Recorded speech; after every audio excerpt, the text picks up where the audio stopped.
அனைவருக்கும் வணக்கம். நான் செம்புதி பிள்ளையார்பட்டி ராமசாமி பேசுகிறேங்க. 6வதுலேருந்து 10வது வரைக்கும் நாராயண செட்டியார் உயர்நிலைப்பள்ளி குப்பநாட்டில் படிச்சிருக்கேன். 1977 பாஸ் அவுட் ஆகி ஸ்கூல்லேருந்து வெளியில் வந்தேன். அந்த 6th to 10th நிறைய ஆசிரியர்கள் நம்மளுடைய வாழ்க்கையில் நம்ம உயர்வதற்கு முக்கிய காரணமாக இருந்திருக்காங்க. அவங்களுக்கு எல்லாருக்குமே இந்த நேரத்தில் ஒரு நன்றி செலுத்துவது ரொம்ப கடமைன்னு நினைக்கிறேன்.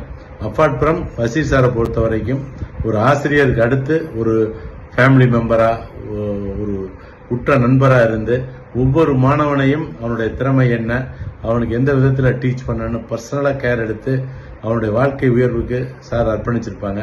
அந்த வகையில் சாருடைய ஒர்க் அலாதியானது. என்றும் நெஞ்சை விட்டு நீங்காத ஆசிரியர்னா அது பஷீர் சார் தான். அவர் எல்லா நலமும் பெற்று இறைவன் அருளால் நீடூழி வாழ்கன்னு எல்லாம் இறைவனை வேண்டிக்கிறேன். ரொம்ப நன்றி. இந்த வாய்ப்பு கொடுத்ததுக்கு தேங்க்யூ. நன்றி.